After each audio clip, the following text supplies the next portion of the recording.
Global leaders, including governments and multinationals, will next month gather for the next session of the United Nations Environment Assembly. The gathering will present the international community with an opportunity to take decisions on plastic pollution. More than 70 signatories, including multinationals, have signed declarations to drastically reduce plastic pollution ahead of the meeting. Environmentalists say a treaty will be key to accelerate a move away from unnecessary plastic packaging.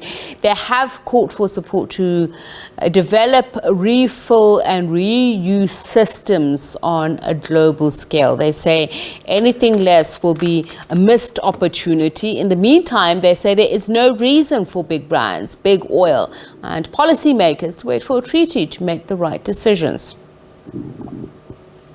Worldwide Fund for Nature South Africa senior political analyst Prabhat Upadhyaya joins us now to discuss the size of the problem and what ought to be done to combat the scourge. He speaks to us from Cape Town in South Africa. Very good evening to you, and thank you so much for speaking to us, Prabhat.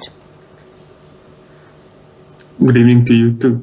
All right, so some countries are far ahead of others in terms of policy development and implementing that green, especially policy, especially when it comes to the obliteration of the use of plastics.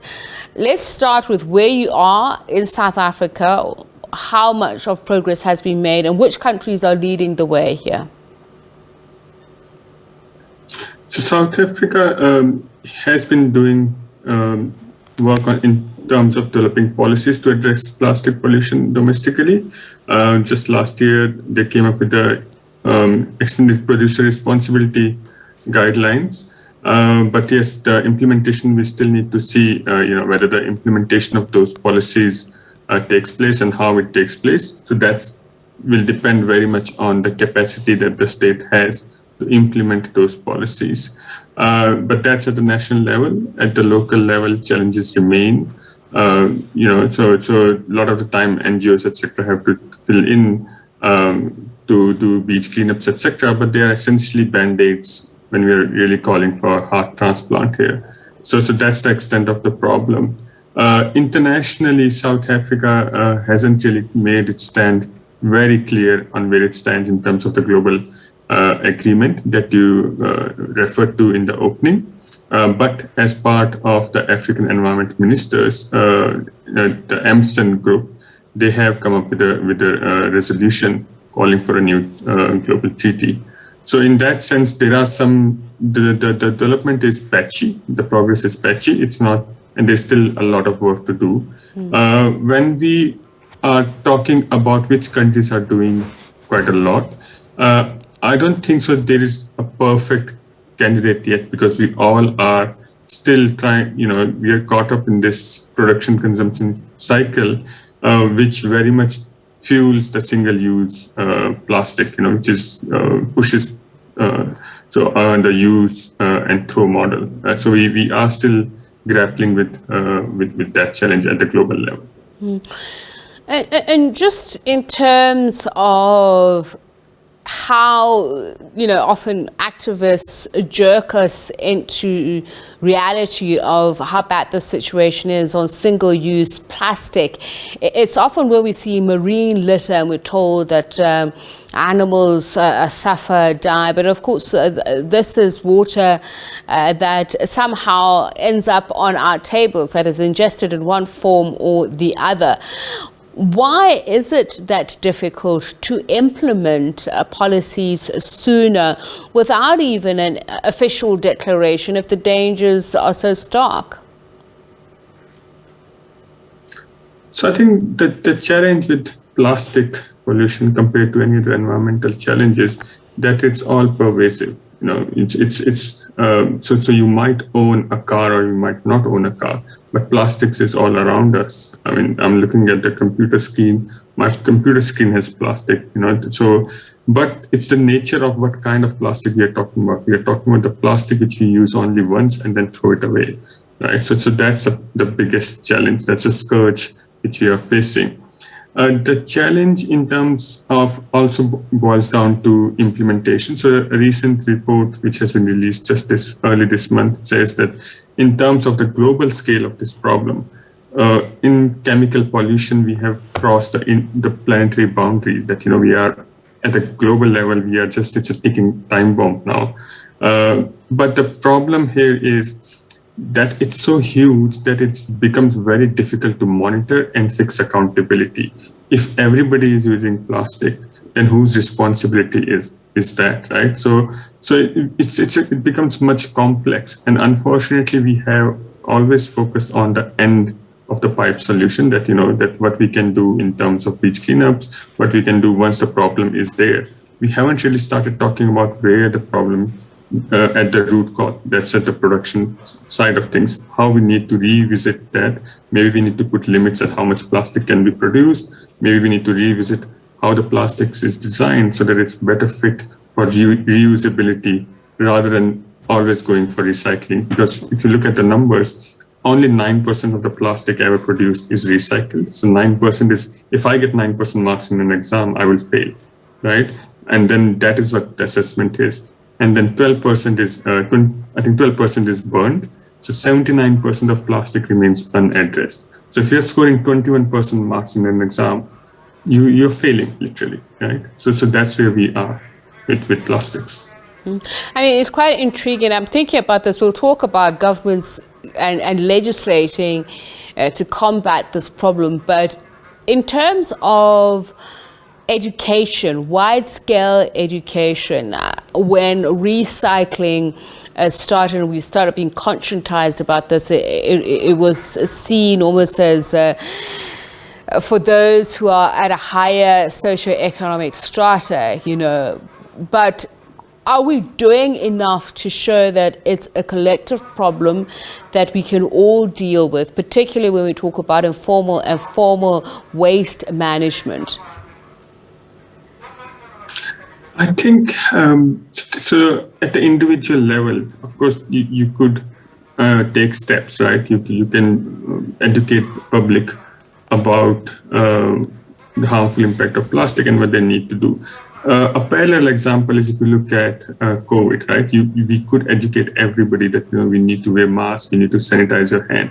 But at the same time, you had to go upstream, develop vaccines, put in measures so that the spread of coronavirus was limited. You put in curfews, and then we could resolve the issue a bit. But what right now in plastic, what we are doing in terms of education is we are only talking about, say, sanitizing and masking up.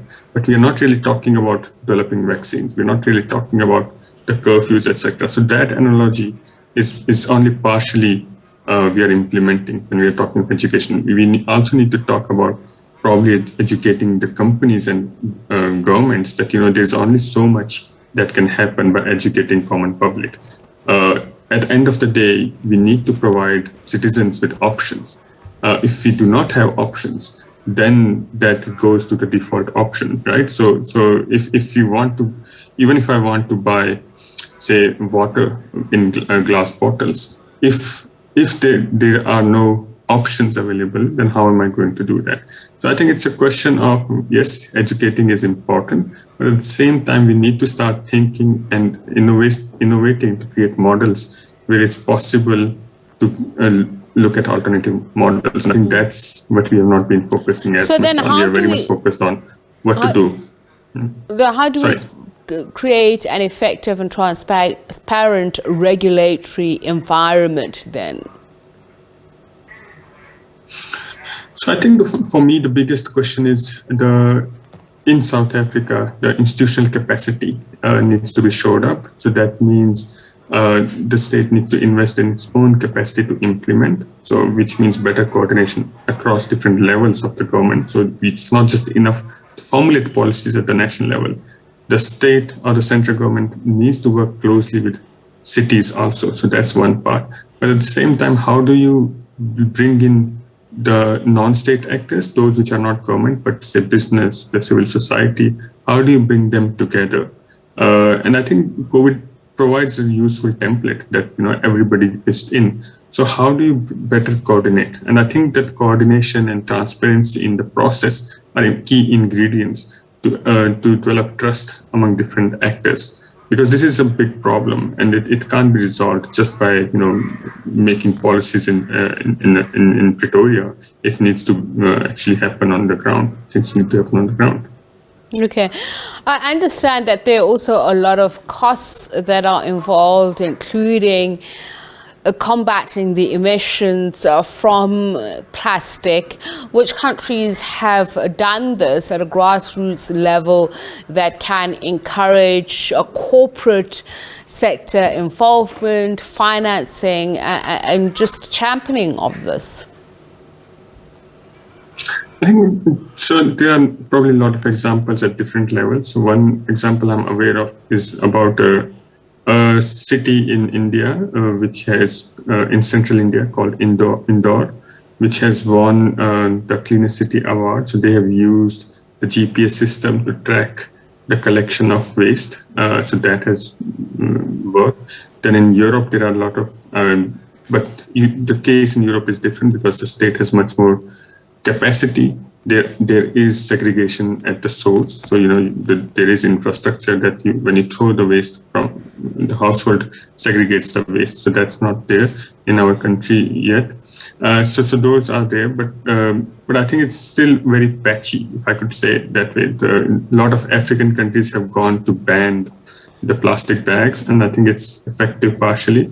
But if at the end of the day, if you and we are going to do shopping at the grocery shop, we can shift from plastic bags to other kind of bags. But if the packaging is still in plastic, then the problem doesn't go anywhere, right? So I think we need to start really thinking in terms of the whole entire value chain, that how the plastic is produced, how it's designed, how it's used, and then we can come to, what better way to deal with the waste, which we end up focusing on. Well, thank you so much for speaking to us.